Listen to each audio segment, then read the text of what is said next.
Baruch Hashem, here we are in the first Zohar Shiur of 5,785.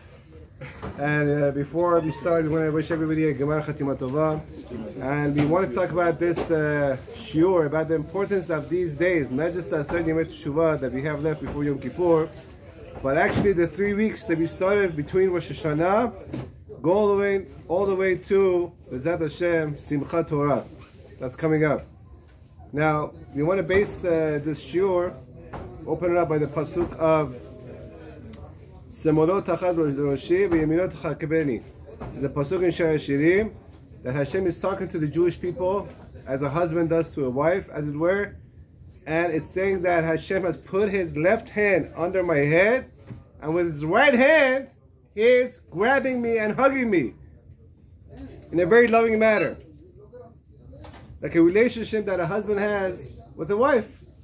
That's the relationship that is described in Shiur Shirim that Hashem has with us, as it were. Okay, we're going to break this pasuk up in two sectors, two halves. Semolot Tachad Roshi. Chazal say, we know that the left is associated with din, judgment, lefties, liberals, whatever you want to call it. And right is associated with chesed, the good. Yitzhar hara is on the left, Yitzhar hatov is on the right. So when we say Semolot Tachad Roshi, also when you want to, when we say by the sages, when you want to give a little musar to your children, you don't push them with two hands or with your right hand, and you don't come at them with all your force. You push them with the left, which is the weaker hand, and you bring him with the right. And this is what Hashem is also the way He associates with us. First, He's given us the 10 days between Rosh Hashanah and Yom Kippur. That's Semolot Tachad Roshi. It's a little judgment still. Rosh Hashanah, we were Zohar, we had the merit to enthrone, to put the keter, as it were, on the head of HaKadosh Baruch Hu, and to take upon ourselves the yoke of heaven, yoke of His kingdom. But it's still, we were afraid. We're talking about, we're standing in front of a king. So it's still in these 10 days, it says in the Tehillim, Gilu Birada. On one hand, we have to be very happy that we have this opportunity to do Teshuvah and come back to Hashem. But we're trembling. We're trembling like we should be in front of a king. Now, before we get to after the 10 days of that we pass, and we go to the days that are going into Sukkot and Aseret and Simchat Torah, we wanted to first ask, where did 10 days come from? I heard this morning from Rabbi Rahim here in Rabbi Wadia's house, that we have to call Rabbi Eliezer Sultan. He said in the name of Rav Shimshon Pinkas, the 10 days between Rosh Hashanah and Yom Kippur is no man's land. It doesn't belong to last year, because we haven't come to Rosh Hashanah yet, and it does not belong to the coming year, which we're in right now, because we're still in the judgment. We're left hanging in the middle. It's like a gray area, but it's a bonus. Israelis like to say fox. Kibanu is a befox. We receive these days as a bonus, extra credit. Why? From who? From our forefather, Avram Avinu. He withstood 10 difficult nisyonot, tests. Somebody told me one time, if I was in Avram's position, I could also pass the test. So I looked into it. What's such a big deal? Hashem comes and tells Abraham, go from your land, I'll give you riches, I'll give you children, I'll give you a Mercedes. Whatever you want. It's not such a big test, it seems. We're not going to get into it right now. But the answer that I found out, that he passed all those tests without Siyata D'Shmaya, without Hashem helping. In every test that we pass, Hashem is there helping us. He wants the heart that we want to do the right thing, and He pushes us forward. Over here, Hashem stood aside, as it were, and Avram had to do everything by himself. That's how hard it was. And these 10 tests, we have the 10 days of Asar Yemei Teshuvah. Hashem has given us a bonus. And the 10th day, which is the biggest test of Akedat Yitzchak that we had on the second Rosh Hashanah, we read about Akedat Yitzchak, is Keneged Yom Kippur, which is the biggest day of atonement. Because the test was so big, and Hashem, when he finished with the test, Abraham, Hashem says, what do you want from me now? You just proved to me that you're Yireh Elokim. That you fear me. What do you mean you just proved to me? You didn't know Hashem? No, you proved to yourself that you could do it. But since you passed all these 10 days, what do you want from me right now? He said, I want you to give these 10 days to my kids, to my children forever, that it should be a day of atonement. That it should be easy for them to do teshuvah. Usually during the year, the congregation, we have to go to the minyan, and the prayers of everybody together goes up. Over here, a person who wants to do teshuvah, he can't get to a minyan, and that he shouldn't go. But let's say there's snow outside, he can't go. His prayers have the same weight of praying in a minyan. Okay, that's the first part. What about the second part? You said the second part is chesed. The right hand is a strong hand. That comes in Sukkot and Simchat Torah. If you look at my hand, we have this part of the hand, this part of the hand, and this part of the hand. We know that the minimum size of a sukkah that should build is 2 amot and a tefach. 2 amot, 1, 2, and a tefach. Looks like an arm that Hashem is going to come and grab us and come and say, come my children, come to the sukkah, and I'll be an ora makif. I'm going to surround you with all my love.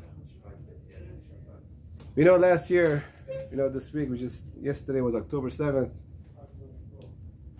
They had, you know, memorials on the day of the October 7th, that what happened last year with Hamas and what have you, one of the darkest days in history since the Holocaust. The Hebrew calendar is going to be on Simchat Torah. But everybody talked about how when we say Mizmor of LeDavid, Hashem Ori Ve'ishi, Sephardi say it all year round, but Ashkenazis say it especially in these days until Simchat Torah. That until Simchat Torah, Hashem was begging us and waiting for us to do teshuvah. He was putting his hand under our head with the left from Rosh Hashanah to Yom Kippur. If he didn't do teshuvah, be'irah, with trembling, he also gave us sukkah with love. Ivdu et Hashem b'simcha, bo lefanav b'rinana, it says in Tehillim. Come back to me with love. And the day that everything blew up was on Simchat Torah.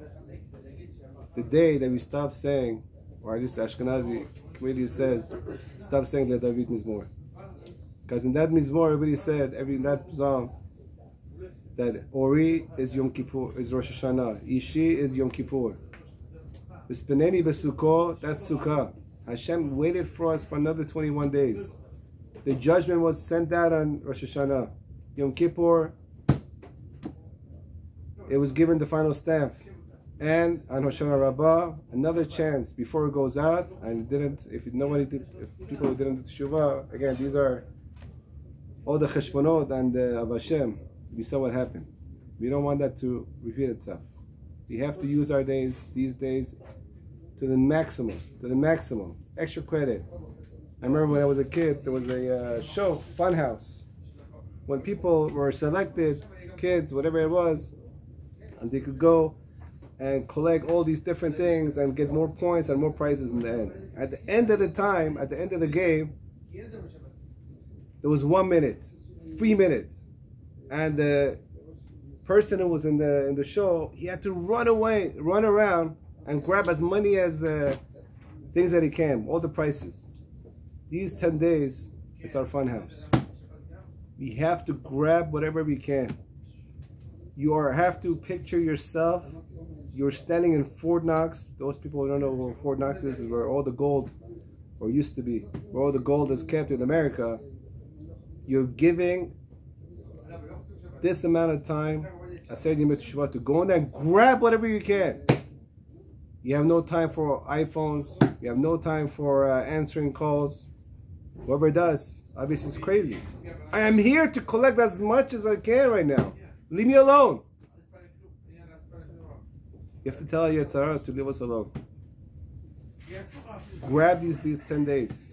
Zechut of Avraham Avinu. He didn't go through those tests for nothing. another parable that we could head home with this and understand how important these days are, whatever we have left of it, for another 4 days, and then Sukkah and Simchat Torah. There's once a thief, a ganav, who's stealing from the government, he's stealing from the king. Every time in the street he saw the citizens, he talked bad about the king. He spit in the picture of the king. Ayom v'nora. And a long time, the Secret Service was after him, and finally they caught him, and they told him it's all over. But the king, who was a very full of chesed and compassion and mercy, he wanted to give him one more chance. He told his soldiers to go and call him, to come to the palace. Okay, they go. He doesn't want to come out. He's chilling with his iPhone, drinking his coffee. He wants to go to the next show and to the next club, and just doesn't get it. Wake up! The king is calling you. They drag him out of the house. They bring him in the court of the king. All the ministers are standing in the left and right. And everybody's waiting. No, say something. Show some remorse. The king is giving you one more chance. Nothing. Standing there with his head high, haughty. Takes his phone out, playing with his phone. Making a joke out of it. So all the ministers, they want to, just take the gun and shoot the guy in the head. But the Melech says like this. You can't do anything. If the king doesn't want you to kill him, you can't kill him. Finally, the king stands up from his seat. He starts walking towards this thief, this haughty person, trying to give him another chance, another step forward, another step forward. Nothing. The guy is not moving, not flinching. He's thinking about who's going to be the president in America. Like, this is the time that we should talk about it. He gets to the thief, and everybody's like besides himself. How much is this guy is going to be such a loser and not take the chance? But the Melech, the king, gives him one more chance. Spreads out his hand forward. He puts his hand forward. Come on. Take my hand! Everybody's looking at the thief. The thief looks at the king, turns his back at the king, and walks away. And the outstretched hand of the king of mercy becomes a fist of judgment. If you do not use these days to be chozer b'tshuva, the attribute of mercy, not justice, the attribute of mercy will take the guy to court and says, Hashem, you gave this guy so many chances, and the mercy, where it's supposed to be merciful on the person, says, no, I want to take him to judgment.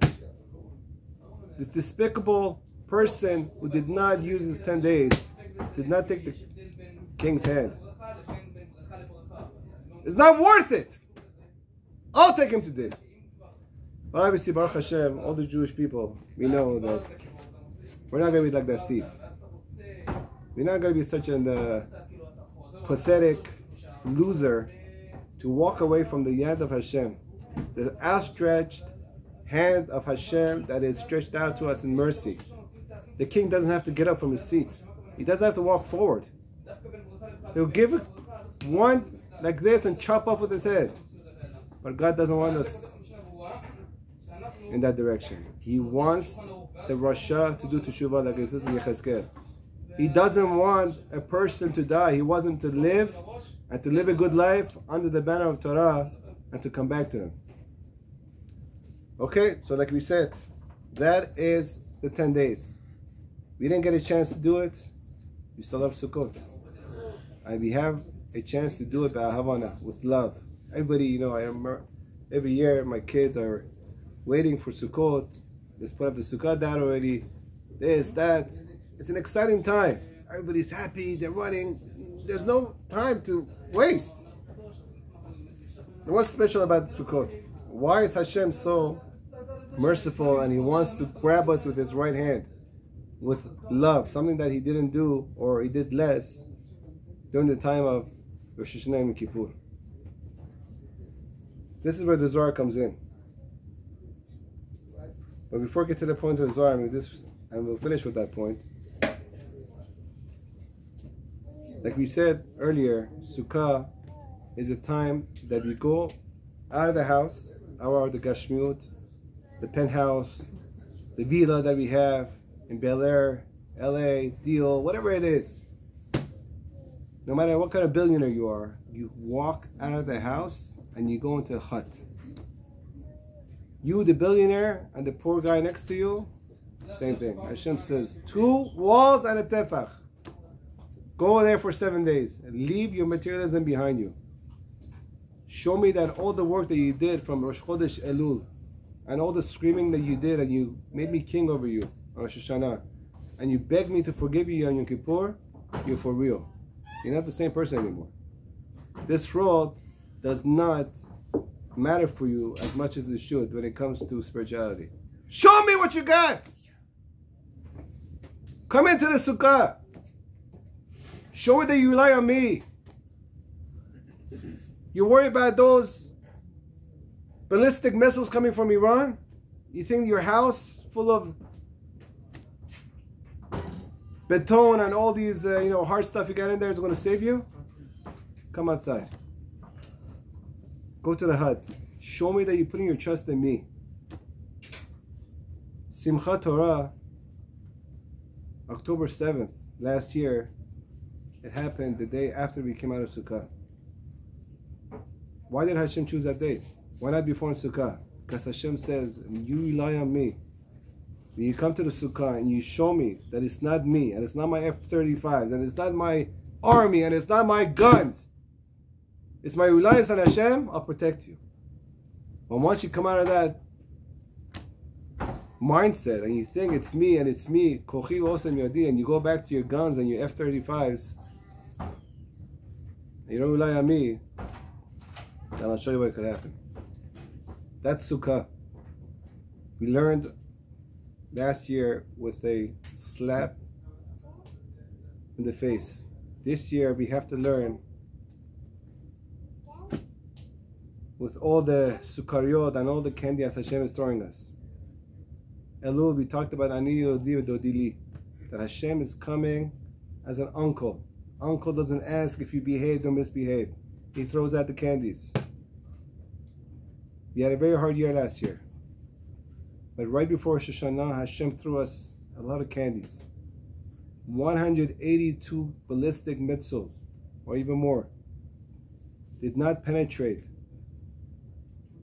Eretz Israel. Hashem showed us how much He loved us. He wants to throw candies. He doesn't want to give slaps in the face. You don't want to go through another October 7th. When we finish with this point, the Zohar says on the second day of Chokli Israel, Zot HaBracha, this week's what we're going to do in Simchat Torah, we're going to read Zot HaBracha. He talks about this idea of Sukkot, that we have Sukkot in the Zechut of Aaron HaKohen, Ohev Shalom, Verodev Shalom, that Hashem wants to give us Shalom, peace of mind if you just trust in Him. And it says everybody go out and sit in the Sukkot for 7 days.